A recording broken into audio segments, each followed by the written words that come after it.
Hello guys. आज हम accountancy का जो बोर्ड की साइट पर प्रैक्टिस पेपर आया हुआ है, बिल्कुल सेम टू सेम आपको बोर्ड के अंदर जो फाइनल एग्ज़ाम होएगा उसमें ऐसा पेपर मिलेगा। प्लस टू क्लास में जो अकाउंटेंसी का पेपर होता है तो देखेंगे हम। 60 नंबर का क्वेश्चन, 60 नंबर का पेपर है आपका, 3 घंटे का है। ठीक है। तो पार्ट ए के अंदर non for profit organisation partnership account, ठीक है, इसके अंदर जो वन लाइनर क्वेश्चन आएंगे वो एक एक नंबर के आएंगे। ठीक है, वन एक एक मार्क्स के आएंगे। 6 क्वेश्चन मिलेंगे आपको ए पार्ट के अंदर। जैसे इन्होंने बोल रखा है डिफाइन गेनिंग रेशियो, 3 पार्टनर दे रखे हैं आपको। ठीक है। और इसमें से 4/7 की जो शेयर दे रखा है प्रॉफिट का वो डी का दे रखा है, नया पार्टनर है। तो इसमें आपको न्यू प्रॉफिट शेयरिंग रेशियो निकालनी है।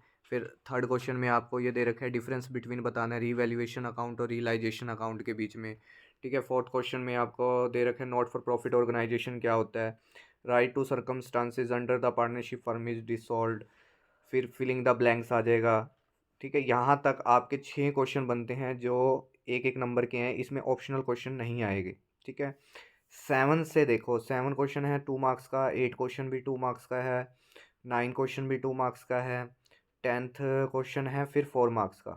ठीक है। 7 से लेकर 9 तक 2 2 नंबर के क्वेश्चन हैं। उसके बाद 10 4 मार्क्स का है, और 11th भी आपका 4 मार्क्स का है, 12 आपका 10 मार्क्स का। तो जो सबसे लॉन्ग क्वेश्चन आएगा वो 10 नंबर का क्वेश्चन आएगा, और ये आपका आया हुआ है इसके अंदर देखिए, रिटायरमेंट में से आया हुआ है। इसमें रिवैल्यूएशन अकाउंट रिटायरमेंट में से आया हुआ है। रिवैल्यूएशन अकाउंट बनाना है, कैपिटल अकाउंट बनाना है और बैलेंस शीट बनाना है, ये आपको दे रखा है यहाँ पर। उसके बाद इसके बीच में जो चॉइस क्वेश्चन है वो आपका प्रैक्टिकल भी आ सकता है और थ्योरेटिकल भी आ सकता है। ठीक है, लेकिन इन्होंने थ्योरी डाल रखी है। क्या है, explain the accounting treatment the goodwill at the time of admission of a new partner in the book of the partnership firm with the help of suitable example. नए साझेदार के प्रवेश के समय ख्याति के लेखांकन व्यवहार का वर्णन उचित उदाहरण देकर करें। तो ज़्यादातर चांसेस हैं कि एक क्वेश्चन मिलेगा और उसी के साथ और के अंदर एक थ्योरी क्वेश्चन मिलेगा। ठीक है, उनमें से आपको एक क्वेश्चन करना है, बाकी आप दोनों ही करके जाना, कुछ भी आ सकता है। उसके बाद बी पार्ट चेक करेंगे हम। ये ए पार्ट में, ए जो फर्स्ट पार्ट होती है हमारी बुक की, जो नॉट फॉर प्रॉफिट ऑर्गेनाइजेशन वाली, उसके अंदर यही आएगा। आगे हमारा जो बी पार्ट है वो कंपनी अकाउंट है, एनालाइज ऑफ फाइनेंशियल स्टेटमेंट। ये भी आपको 6 नंबर के क्वेश्चन मिलेंगे, 13 14 15 16 17। ठीक है, 18 18 तक आपको एक एक नंबर के क्वेश्चन है। तो इसके अंदर फर्स्ट पार्ट में तो आपको ऑप्शनल नहीं मिला हुआ, लेकिन 13 क्वेश्चन के अंदर आपको ऑप्शनल आ सकता है। 14 में नहीं आया हुआ, 15 में भी ऑप्शनल नहीं है, 16 में भी ऑप्शनल नहीं है, 17 में भी नहीं है, 18 के अंदर ट्रू और फॉल्स है, 17 के अंदर भी ऑप्शनल है। तो कहने का मतलब जो आपके 12 क्वेश्चन आएंगे ऑप्शन टाइप या फिर वन लाइनर क्वेश्चन, कुछ भी आ सकता है, ऑप्शनल भी हो सकते हैं, कुछ भी हो सकता है। ठीक है, ट्रू फॉल्स भी आ सकते हैं, फिलिंग द ब्लैंक्स भी आ सकता है। तो 12 के 12 क्वेश्चन तो अच्छे से आपको करके जाने होंगे, ये तैयारी अच्छे से करके जानी पड़ेगी। ठीक है। दूसरा, 2 2 नंबर के क्वेश्चन आए हुए हैं जो सेकंड बुक है उसमें से। जैसे लिमिटेशन आई हुई है, 2 लिमिटेशन बतानी है फाइनेंशियल स्टेटमेंट की, analyse of financial statement. 20 number question है B at par at premium discount. ठीक है, ये इसमें से मिलेगा आपको एक क्वेश्चन, डिस्काउंट से आया हुआ है अभी कि इशूड हमने 2000 हैं और 12% के डिबेंचर हैं। ठीक है, 100 rupees each eight a discount की है 2% and the redeemable eight A premium of 5%। ये लास्ट टाइम भी आया था, उससे पहले भी आया था। इस टाइप का क्वेश्चन जरूर मिलेगा आपको पेपर के अंदर। और 21 नंबर क्वेश्चन है, ये आपका उसमें से आया हुआ है, अकाउंटिंग रेशियो में से आया हुआ है। ठीक है, इसमें अकाउंटिंग आपको करंट रेशियो, करंट एसेट्स बोल रखी है, करंट लाइबिलिटी बोल रखी है, टैक्स रेट दिया हुआ है, fix assets, long term loan, ये सारी चीज़ें इसमें गिवन है। जो 22 नंबर क्वेश्चन है, ये आपकी ऑपरेटिंग एक्टिविटी है जो बतानी है आपको। 4 नंबर का क्वेश्चन आया हुआ है ये, और इससे पहले वाला अकाउंटिंग रेशियो में से भी 4 नंबर का क्वेश्चन मिलेगा आपको। और जो कैश फ्लो स्टेटमेंट है उसके अंदर जो ऑपरेटिंग एक्टिविटी है इसके भी 4 नंबर का क्वेश्चन मिलेगा आपको, 4 मार्क्स का। ठीक है, ये रवि। ये रहा, from the flowing information calculate cash from operating activity. ठीक है, 23 नंबर क्वेश्चन है।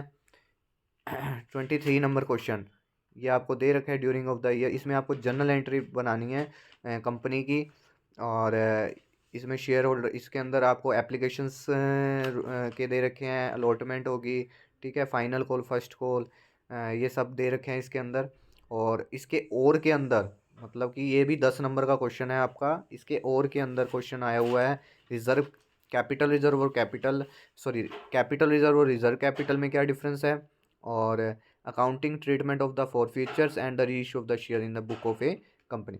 तो मेरा जो मानना है कि आपको जो इन दोनों में से अगर बेस्ट अगर करना चाहिए अटैम्प्ट, तो वो आपका सम होना चाहिए अटैम्प्ट बुक पेपर के अंदर, क्योंकि इसमें मार्क्स कटने के चांसेस नहीं होते। क्योंकि आपका अगर वो क्वेश्चन के कंसेप्ट आपके क्लियर हैं तो आपके फुल में से फुल नंबर मिल सकते हैं इसमें, जैसे 10-10 नंबर के क्वेश्चन आए हुए हैं। लेकिन जो थ्योरेटिकल पोर्शन होता है उसमें चांसेस होते हैं कि कम नंबर कटने के। ठीक है, 10 नंबर का है तो आप कितना भी उसको डीपली लिख लो फिर भी आपका रह जाता है तो कुछ ना कुछ पार्ट उसके अंदर, फिर वहाँ से आपके नंबर कट सकते हैं। ठीक है, मार्क्स कट सकते हैं। तो ये बी पार्ट था जो 60 नंबर का आपका था।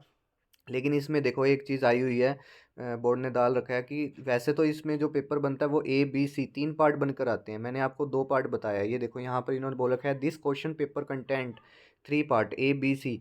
Part A is compulsory for all the students, मतलब कि जो पार्ट नंबर ए है वो सभी स्टूडेंट के लिए कंपलसरी है, मतलब कि सभी को करना है वो। Candidate have to attempt any one part from part B and part C of their choice. कहता है कि आपको इन बी और सी में से कोई एक ही सिलेक्ट करना है, जो बस ए तो आप सभी के लिए अनिवार्य है, सभी कर सकते हैं, सभी ने करना ही करना है, कंपलसरी है। लेकिन बी और सी में से कोई एक पार्ट करना है।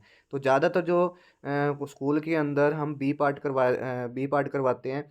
ठीक है, सारे टीचर बी पार्ट ही करवाते हैं, लेकिन सी बहुत कम करवाते हैं। लेकिन हम सी भी देख लेते हैं। कई स्कूलों में सी करवाया जाता है, जैसे सीबीएसई में भी सी करवाया जाता है। तो सी पार्ट में देखिए, कंप्यूटराइज अकाउंटिंग सिस्टम, इसमें कंप्यूटर से रिलेटेड सारी चीज़ें आती हैं। इसमें भी छः क्वेश्चन आपको एक एक नंबर के मिलेंगे, बट ये इजी होता है बहुत। पार्ट सी बहुत इजी होता है। इसमें आपको एक एक नंबर के 6 क्वेश्चन मिलेंगे, उसके बाद 2 नंबर का एक क्वेश्चन मिलेगा, फिर 3 क्वेश्चन 4-4 नंबर के मिलेंगे, और एक क्वेश्चन 10 नंबर का मिलेगा। ये सी पार्ट था इसका। इसमें सारी थ्योरी होती है, इसमें प्रैक्टिकल नहीं होता कुछ भी। और सी पार्ट के अंदर तो ये आपका था अकाउंटिंग का एक प्रैक्टिस पेपर, जो बोर्ड की साइट पे डला हुआ है। जो मार्क्स के अकॉर्डिंग मैंने आपकी एक वीडियो बना रखी है अकाउंटिंग की, कितने कितने नंबर के चैप्टर आने हैं, उसी से रिलेटेड उतने उतने मार्क्स के चैप्टर इसके आए हुए हैं। इसके अंदर आप सेलेक्ट देख सकते हो, इसके अंदर भी एनपीओ कितने नंबर का है। ठीक है, अपना रिटायरमेंट वाला चैप्टर कितने मार्क्स का है, वो सारे मैंने वीडियो डाली हुई है, उस वीडियो को देखना और इसमें आप चेक कर लेना। ठीक है, ये जो सेट है, ये प्रैक्टिस सेट है, ये आपने ज़रूर करना है, तो आपके लिए बेनिफिट रहेगा। ये कोड नंबर ए है, तो साइड के ऊपर 2 सेट आए हुए हैं। ये कोड नंबर ए है, एक कोड नंबर बी भी आया हुआ है। ठीक है, तो मैं आपको नेक्स्ट वीडियो में कोड नंबर बी बताऊंगा। ठीक है, अभी के लिए इतना ही। Thank you so much, bye bye. मेरे चैनल को सब्सक्राइब करिए, शेयर करिए, लाइक करिए, बेल आइकन का बटन दबाना मत भूलना। ठीक है, जिससे आपके पास टाइम टू टाइम नोटिफिकेशन आता रहेगा, और शेयर ज़रूर करना। Okay, bye bye.